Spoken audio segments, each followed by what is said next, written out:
Persentase di atas 60% perceraian terjadi dalam rumah tangga karena secara kejiwaan anak ini sudah biasa lihat orang tuanya bertengkar. Sementara Nabi melarang kita la darar wa dirar, tidak boleh membahayakan diri sendiri, tidak boleh membahayakan orang lain. Dan contohnya adalah termaktub dalam firman Allah SWT surah Tahrim ayat 10. Daraballahu mathalan lilladzina kafaru imra'ata Nuhin wa imra'ata Lut kanata tahta abdaini min ibadina salihaini fakhanatahuma.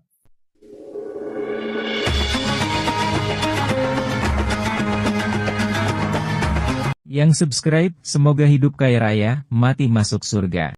Ini dalil yang kedua yang melarang kita menceritakan tentang hubungan atau rahasia intim suami istri.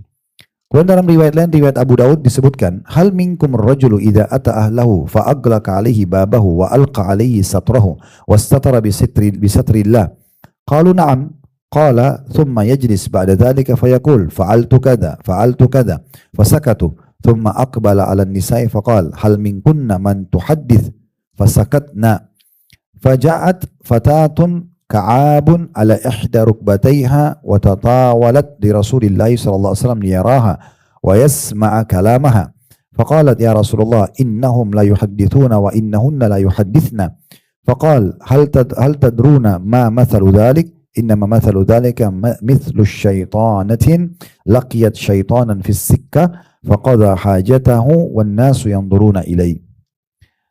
Kata dalam riwayat ini dikatakan Nabi SAW mengatakan, apakah ada di antara kamu wahai laki-laki, Nabi berbicara dengan para muslimin dan atau sahabat di masa itu, apakah ada di antara kamu laki-laki yang apabila mendatangi istrinya lalu mengunci pintunya dan menghamparkan kelambu penghalangnya dan ia bertabir dengan tabir Allah? Maksudnya ada nggak di antara kalian sini yang sudah suami istri, udah pernah biologis? Itu bahasa, ini kiasan semua Nabi bahasa, tapi itu ada yang sudah nikah, ada yang pernah biologis sama istrinya enggak? Maka sahabat mengatakan iya, benar, maksudnya yang hadir sini pada sudah nikah nih ya. Maka kata Nabi SAW, setelah itu, setelah biologis, ia duduk lalu berkata atau bercerita, aku telah melakukan begini dan melakukan yang begitu. Saya diceritakan tentang keindahan dan kenikmatan biologis dengan istrinya. Maka semua laki-laki pada situ terdiam. Lalu Rasulullah SAW menghadap kepada para wanita yang ada juga hadir di majelis itu.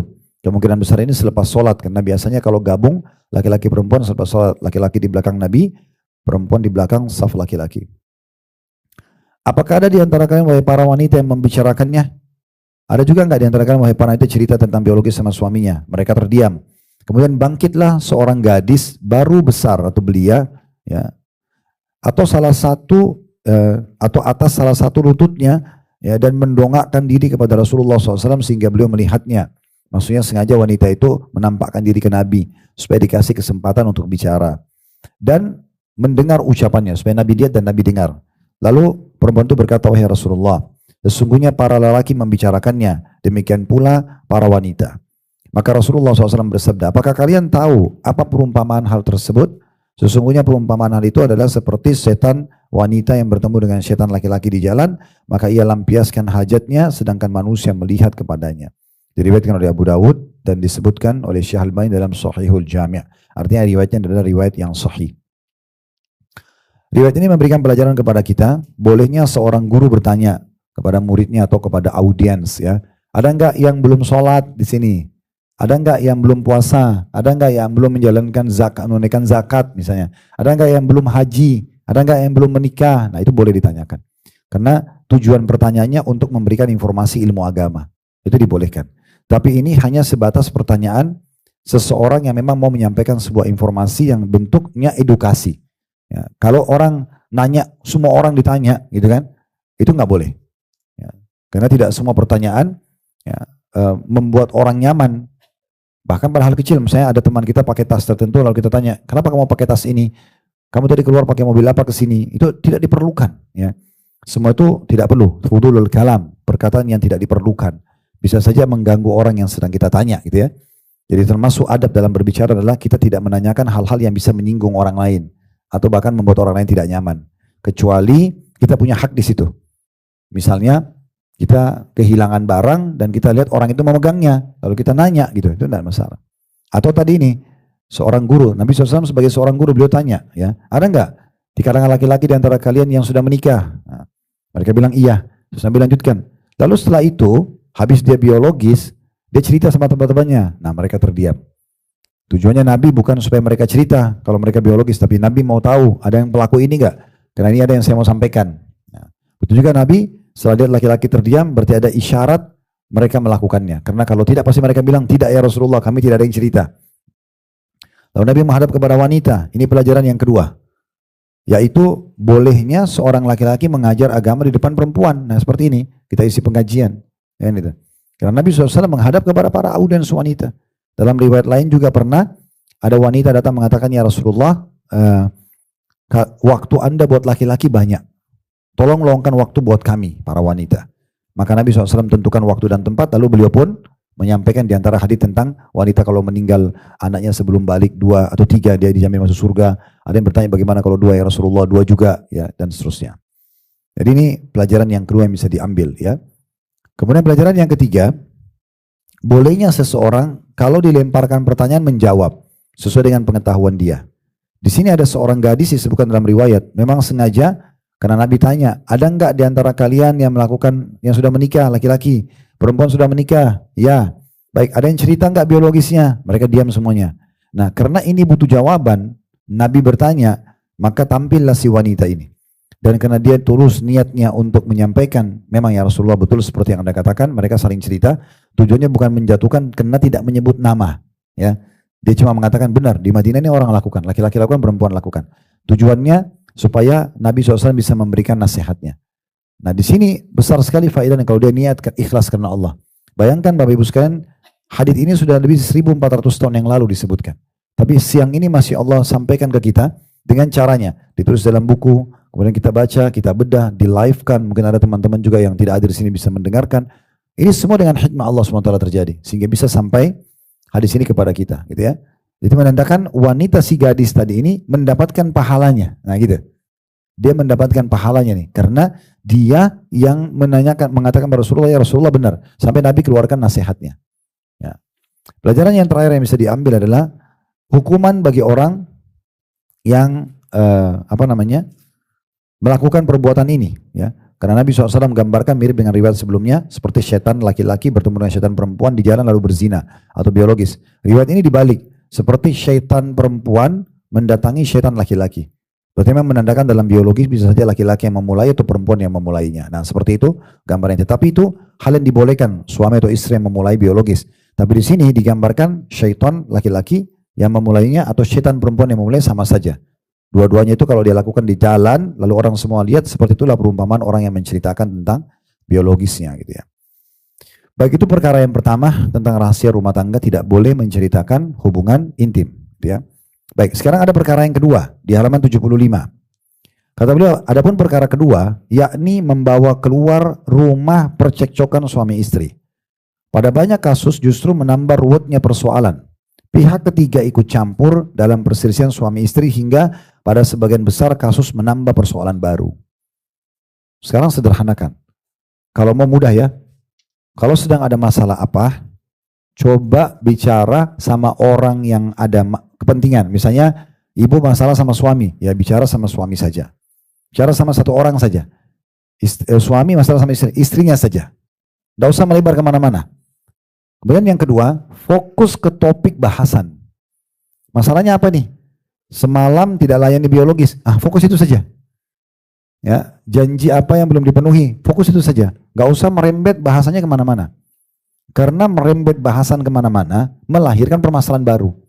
Ya, contoh misalnya ada janji suami ibu belum dipenuhin. Lalu ibu bahas, memang orang tua kamu tidak didik kamu. Ini dia libatkan pihak lain. Mertuanya mungkin tidak tahu apa-apa. Ya. Atau mungkin apa yang dibahas sama dia, memang kamu itu suka ingkar janji ya. Padahal sebenarnya mungkin bukan. Dia tidak dengar udurnya apa. Misal contohnya, ini kan semua melahirkan permasalahan baru. Kenapa? Karena melebar kemana-mana bahasannya. Masalah makanan, bahas makanan. Masalah biologis, bahas biologis. Masalah keluar, rekreasi, itu aja. Itu yang dibahas. Fokus, tidak usah melebar kemana-mana. Clearkan, baru pindah masalah lain. Tumpatin di masalah jadi masalah ini. Yang ketiga yang ditegur oleh penulis sini, yaitu berbicara dengan pihak ketiga yang akhirnya ikut campur dalam percecokan itu. Saya pernah tahu ada masalah, dan ini banyak ya di majelis kami masuk dalam masalah pertikaian rumah tangga ini banyak sekali.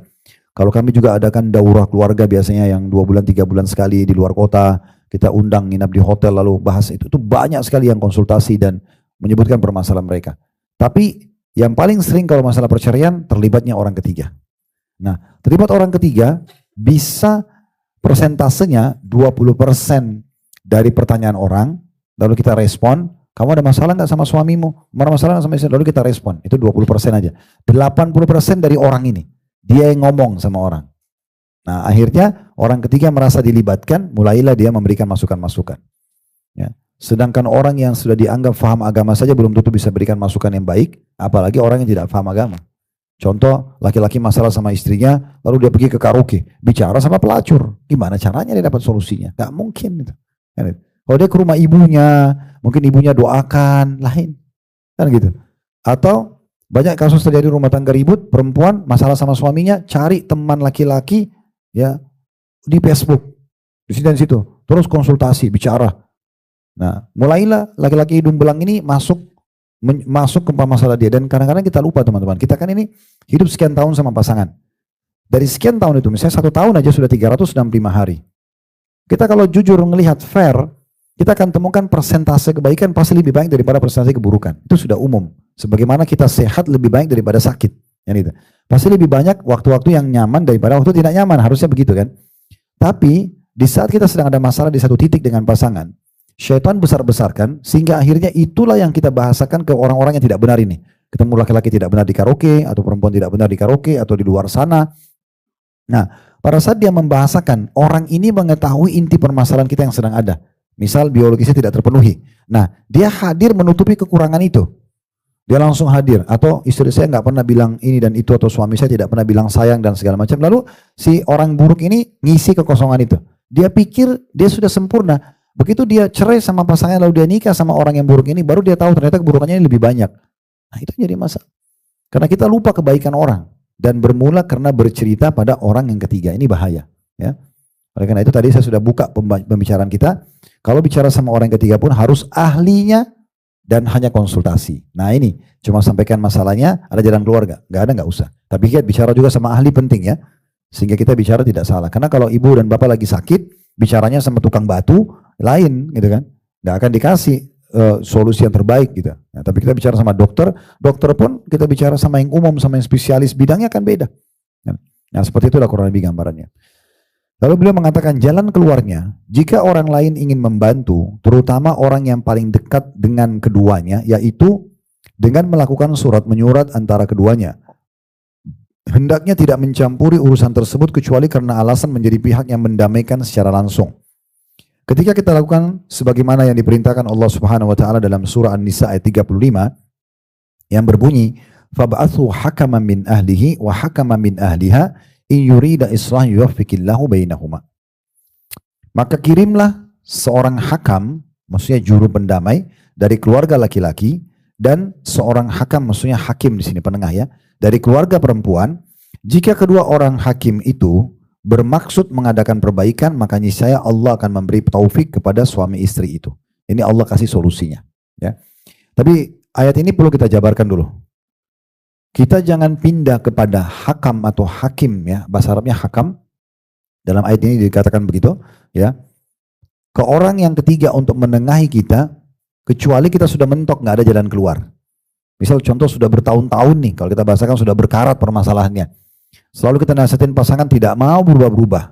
Sampai puncak sudah mau cerai. Nah, dan kita masih berpikir untuk melanjutkan rumah tangga karena mungkin ada celah. Lalu kita libatkanlah dari keluarga perempuan dan keluarga laki-laki untuk menasihatin, menengahi. Gitu ya. Keluarga laki-laki ini mendengar semua apa yang dari si suami, keluarga perempuan dengar semua dari sang istri, lalu mereka berdua duduk rembukin. Dengan otak yang berbeda, bukan orang yang sedang menghadapi masalah. Mereka pasti akan punya ide lain jalan keluar. Mirip kalau misalnya ada orang lagi bermasalah, kemudian kita lihat dari kacamata kita sebagai bukan orang yang terlibat, itu lebih mudah kita pecahin masalah. Makanya saya sering berbagi dengan jemaah, saya pun kalau sedang menghadapi satu masalah, misalnya saya coba keluar dari masalah itu, saya seperti lihat dari jauh, anggap orang lain yang sedang terjadi. Kita bisa tahu kita benar atau salah. Atau kita posisikan diri kita kepada rival kita, lawan kita. Nanti kita tahu kita benar atau kita salah.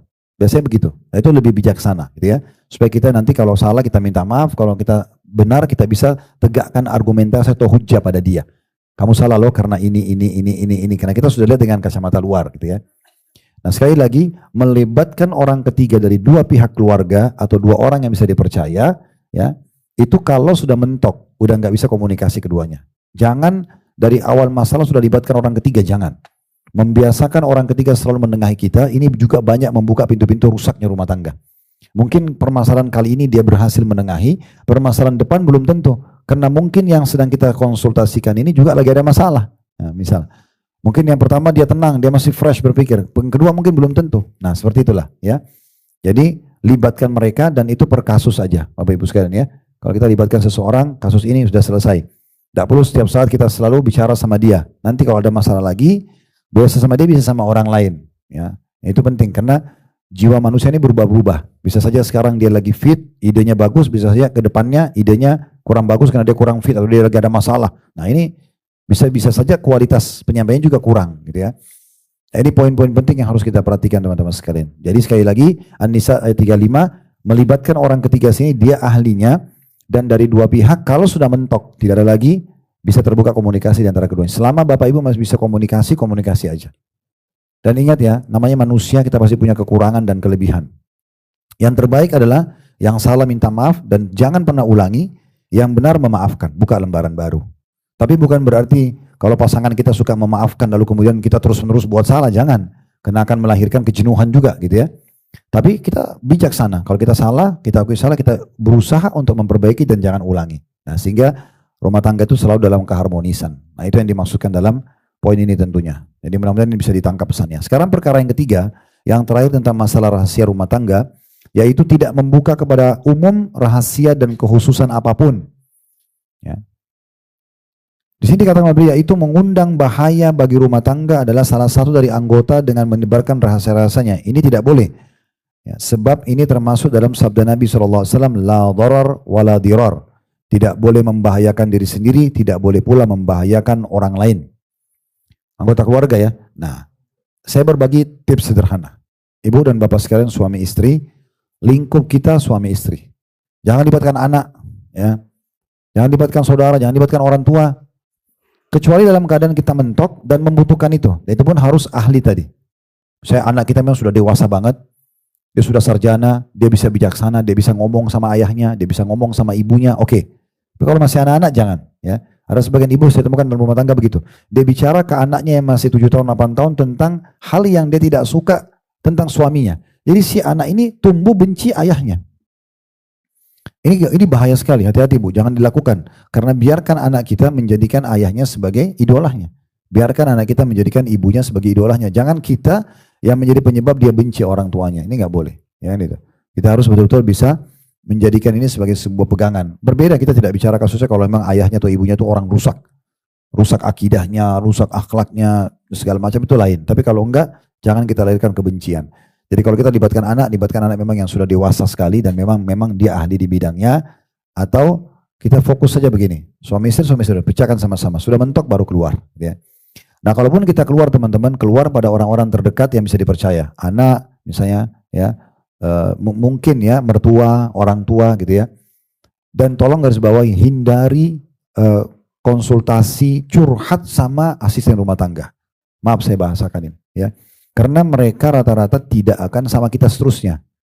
Kapan kita buka masalah suami sama dia, buka masalah istri sama dia, misalnya kalau laki-laki sama supirnya, ini jadi masalah ini. Kalau dia berhenti satu waktu, itu bisa jadi senjata menyerang kita. Jadi nggak perlu gitu ya. Biarkan semua orang di rumah mengetahui kita tidak ada masalah, ya. Cukup antara kita saja. Sedangkan dalam pendidikan anak saja dilarang orang tua bertengkar di depan anak-anak, gitu kan? Bertengkar pergilah ke satu tempat di mana di situ diselesaikan, baru kemudian kembali ke anak dalam kondisi anak tahunya kita tidak masalah. Persentase di atas 60% perceraian terjadi dalam rumah tangga karena secara kejiwaan anak ini sudah biasa lihat orang tuanya bertengkar. 60-70% itu karena dia biasa lihat ibu samanya bertengkar, direkam oleh anaknya dari kecil, maka dia pun membawa ke rumah tangganya nanti. Apalagi kalau sudah sampai bercerai. Ada keluarga kami begitu. Bercerai setelah kita runut, ternyata karena ibu ayahnya juga bercerai. Jadi memang itu kejiwaan sudah dibawa. Ini bahaya, makanya tidak boleh memperlihatkan kepada anak-anak. Biarkan mereka lihat selalu kita harmonis, kita nggak ada masalah. Apalagi kalau kita masih bisa memecahkan permasalahan tersebut. masalah yang paling besar dalam penyelesaian rumah tangga ini egois. Tidak mau mengaku salah, ya, tidak mau memperbaiki. Ya sudah, saya begini, terserah dia mau terima, silakan, kalau enggak ya enggak. Ini jangan, ya. Karena ada egoisnya, jadi tidak boleh. Kemudian dikatakan di antara contohnya adalah seperti yang termaktub dalam firman Allah Subhanahu wa taala. Nah, maaf, saya belum masuk ke poin tadi. Nah, inti disampaikan oleh penulis, kalau kita sudah ceritakan pada anak pun, kita ceritakan pada mertua pun, kita minta tolong agar itu tertahan hanya sampai di situ. Jangan sampai ada yang menceritain keluar. Nah, kalau tadi kita sampai ke asisten rumah tangga atau kita sampai ke supir, driver, ini bisa saja keluar. Sementara Nabi melarang kita la darar wa dirar, tidak boleh membahayakan diri sendiri, tidak boleh membahayakan orang lain. Dan contohnya adalah termaktub dalam firman Allah SWT surah Tahrim ayat 10. Daraballahu mathalan lil ladzina kafaru imra'ata Nuhin wa imra'ata Lut kanata tahta abdaini min ibadina salihaini fakhanatahuma. Allah membuat istri Nuh dan istri Lut. Nuh Nabi Nuh, Lut Nabi Lut. Dua-dua istri mereka dalam keadaan kafir. Allah jadikan perumpamaan supaya kita ambil pelajaran. Allah membuat istri Nuh dan istri Lut perumpamaan bagi orang-orang kafir. Keduanya berada di bawah pengawasan dua orang hamba kami yang saleh di antara hamba-hamba kami. Lalu kedua istri itu berkhianat kepada kedua suaminya. Salah satu makna berkhianat, Ibnu Katsir mengatakan, menukil ayat ini, istri Nuh tersebut selalu mengintip rahasia Nuh. Apabila ada orang yang beriman kepada Nuh, maka ia mengabarkan kepada para pembesar kaum Nuh tentang keimanan itu. Adapun istri Lut, maka jika Lut menerima tamu laki-laki, maka dikabarkan hal itu kepada orang-orang yang biasa melakukan kejahatan atau homoseksual, yakni agar mereka datang lalu melakukan perbuatan homo dengan tamu tersebut. Ini kejahatan istri dua nabi ini. Kalau istri Nabi Nuh, Allah kasih perumpamaan dan Allah binasakan dia. Kenapa? Setiap ada orang beriman diam-diam sama Nabi Nuh, karena Nabi Nuh ini berdakwah, banyak kaumnya nolak. Maka caranya Nabi Nuh datang diam-diam ke rumah mereka. Kalau kau beriman, bisa kamu rahasiakan gitu ya. Ada juga datang ke rumah Nabi Nuh. Yang tahu kan istrinya. Istri ini jahat. Dia sampaikan ke kaumnya, itu ada yang baru beriman tuh. Maka datang mereka digebukin lah, dia rampas hartanya. Ini pengkhianatan. Jadi orang terdekat sendiri tidak bisa dipercaya. Ya. Itu juga dengan istri Nabi Lut. Ini parah banget deh. Setiap ada tamu laki-laki, maka dia sampaikan kaumnya yang pelaku homoseksual, karena mereka terkena homoseksualnya. Tuh ada tamu baru tuh ganteng. Nah, disuruh datang. Nah, sampai seperti itu. Makanya Allah gambarkan waktu dua malaikat datang mau membinasakan kaum Lut. Mereka datang dalam wujud laki-laki yang sangat tampan dan bersih. Maka kaumnya pelaku homoseksual datang dan ingin merampas malaikat tersebut, ya. Maka malaikat mengatakan, tidak usah khawatir hai Lut, mereka tidak akan bisa menjangkau kami adalah urusan Tuhanmu, dan sesungguhnya mereka akan dibinasakan besok pagi, keluarlah kamu sama orang-orang beriman, ya. Dan jangan ada yang balik ke belakang pada saat siksaan itu terjadi. Maka terjadilah pembalikan negeri mereka. 9 negeri kaum Lut diangkat lalu dibalik oleh Allah Subhanahu wa taala, ya. Sampai beberapa riwayat menyebutkan masih terdengar suara gonggongan anjing mereka pada saat dibalik negerinya itu. Ini sebagai contoh. Nah, dari sini kita ambil sebuah pelajaran juga, kalau memang pasangan kita itu tidak bisa menyimpan rahasia, jangan disampaikan. Ya. Saya seorang suami, istrinya selalu ngomong sana sini. Ya udah, dia batasi. Dia bicara sebatas apa yang perlu disampaikan saja. Tidak usah semuanya, karena dia tidak bisa ngontrol diri. Kalau tidak nanti akan terbongkar. Atau ibu punya satu berita yang memang itu rahasia keluarga ibu. Misalnya ibunya ibu lagi punya utang, contoh misalnya ya. Atau ayah lagi ada masalah. Kalau kita tahu suami kita, kalau kita ceritakan ini, dia malah cerita ke teman-temannya, itu mertua saya gini-gini, jangan diceritakan. Karena kalau diceritakan malah jadi keluar kemana-mana. Ya. Tapi kalau kita bisa tahu pasangan kita ini dewasa, bijaksana, bisa memberikan masukan, menyimpan rahasia, oke. Nah itu yang dimaksudkan di sini. Allahu a'lam. Baik, kedepannya kita akan lanjutkan insya Allah di bab akhlak ya, di nasihat ke-21, dan dengan ini berarti kita sudah pindah ke bab baru tentang masalah akhlak sekarang. Kalau kemarin itu kita bahas tentang masalah agama, ya, penerapan agama dalam rumah. Allahu a'lam. Kalau benar dari Allah silakan diambil dan diamalkan. Kalau salah dari saya mohon dimaafkan, dan saya istighfar kepada Allah Subhanahu wa taala. Subhanakallahumma bihamdika asyhadu an la ilaha illa anta astaghfiruka wa atubu ilaik. Wassalamualaikum warahmatullahi wabarakatuh.